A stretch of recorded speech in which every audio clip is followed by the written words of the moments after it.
Hello and welcome to English 911. My name is Skyla.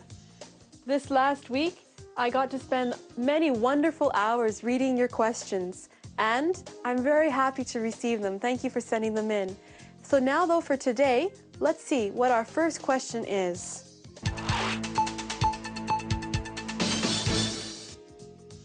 Our first question is from Luda, and Luda writes in asking, one second.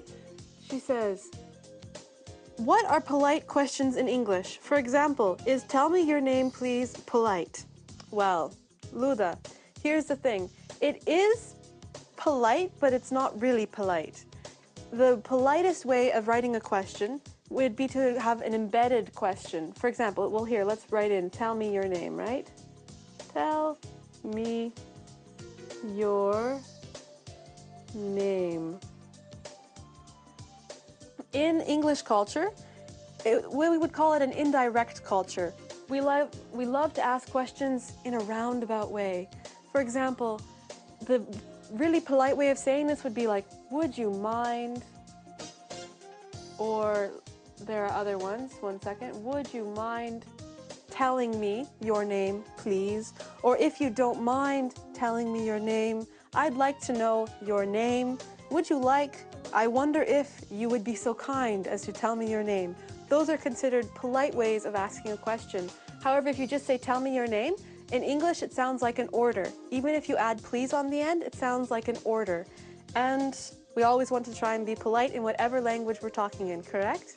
Okay, so now let's go on to our next question, which is from Dima. Okay, Dima's question is a favorite of mine. He says, which one is correct? If she were or if she was? You know, Dima, my students love to ask me this question too.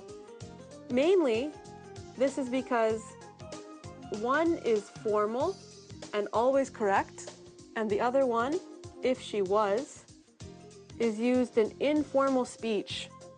So if she were, we have things like, if she or if he were only here, you know, we would be able to do this.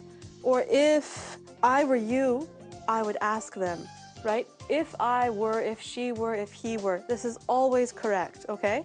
However, this you can consider more formal at times. If she was is never correct when written. However, in common speech with friends, in informal situations, it is considered very normal. If I were talking to my best friend and I said, if she were, or if I were this, she would look at me and say, Skyla, why are you talking so formal? Aren't we friends? So even though this is technically incorrect, it's considered more informal and more correct with people that you were just talking with on a daily basis. Okay, and now our third question is from Sveta.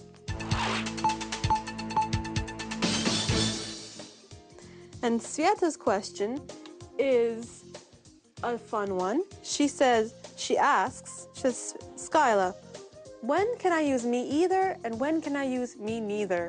Or you can also say me either or me neither. Remember, both pronunciations are correct. Okay, so here you have me either.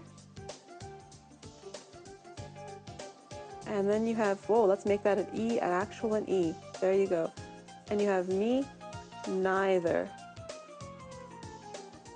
I think I should work on my spelling, or at least my handwriting. Okay, me either and me neither. So technically inside a longer sentence, you can say me neither. For example, oh, you know, oatmeal doesn't really sound good to me neither. Although you can also say me either there. Me neither, me either. But by itself, me either actually just means neither do I. Correct? So me either means neither do I. And in reply to a negative statement, it has to be me neither. For example, I don't like oatmeal, and I would say me neither. So they say in negative, I answer in negative. And so we have me either, which you can use in a sentence, or if preferring responding to a positive question. Me neither is responding to a negative question. If that's not clear, just write me back and I'm happy to answer you again. So I want to thank you so much for coming today, for listening, for paying attention. I wish you the best of luck in your studying of English, and remember to study hard. See you next time. Goodbye.